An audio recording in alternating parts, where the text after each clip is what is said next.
Hey guys, it's Kelly. Every family has something you're not supposed to touch, and once you do, there's no going back. Tonight's story takes place in a small countryside town in Japan, inside a sealed room that should have never been opened. One door, one doll, and a secret that should have never been dug up. I grew up in the countryside in a 2-generation household, and ever since I can remember, there was one room everyone forbade me to enter.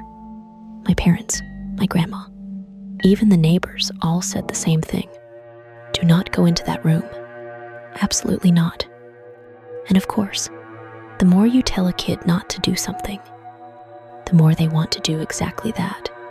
So one summer afternoon in middle school, while all the adults were out, I snuck in. Nothing happened. Sunlight slipped through the half-closed curtains, warm and silent. The tatami smelled like old wood and dust. Not creepy at all, actually, just peaceful. I rolled my eyes. So that's why they're so dramatic. They just don't want the room messed up. I got bored, lay on the tatami, and fell asleep. No sleep paralysis, no weird dreams. Just a normal nap. When I woke up, the sky was turning gold. I stretched, ready to leave. Right before I closed the door, something on the desk caught my eye. A drawer. Curiosity tugged at me, and I went back and opened it. Inside lay a small Japanese doll. Porcelain face, red lips, black hair, a beautiful kimono, and its eyes felt like they were watching me. My stomach tightened. I slammed the drawer shut, laughed at myself for being scared, and hurried out of the room. That night, I casually asked Grandma about that room. I didn't mention the doll.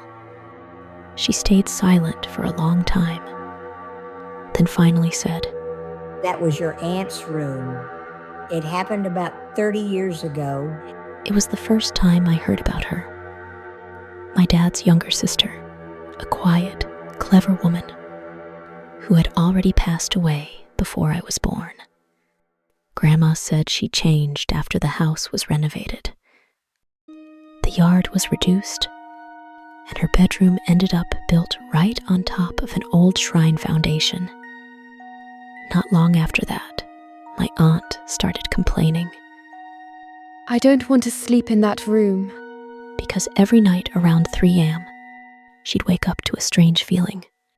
Lights she turned off before bed would be on again, and when she opened her eyes, she'd see a little girl with straight bangs sitting by her bed. The room would be bright, painfully bright, yet the girl's face stayed hidden in shadow, as if the light refused to touch it.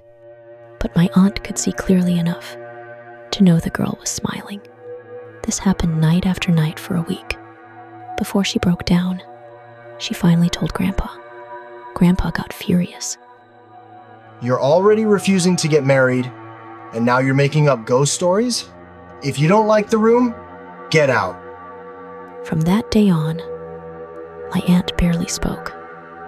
She only smiled. A thin, eerie smile that wasn't really hers. Grandma asked if she was getting used to the new house. My aunt smiled and said, "Not really. I didn't get used to it. At first there was only one, but then more came. They all stand with their heads bowed, watching me." Her voice and the smile didn't sound like they belonged to her anymore. A few nights later, Grandma woke to a sound. Thud, thud, thud, like someone digging. She hurried to my aunt's room. The tatami had been lifted neatly aside. A fresh hole was dug in the floor.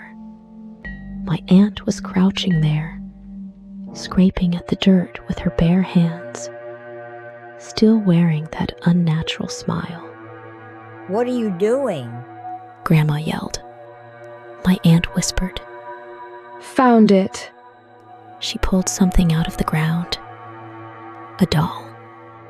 Pristine clothes, pale face. Far too clean for something buried underground. She handed it to Grandma, then walked straight to the wall. Tap, tap, tap. She started hitting her head against it. Stop. What are you doing? Grandma grabbed her, but my aunt shoved her away with shocking strength. I don't know. I don't know why I'm doing it. She laughed, a voice rising and falling, and underneath that laugh were several other laughs, children's laughs. Thud, thud, thud. After 10 minutes, her head twisted at an impossible angle, and she collapsed like a broken puppet. The doctor later said, a person couldn't have done this to themselves. Grandpa brought a temple priest to the house.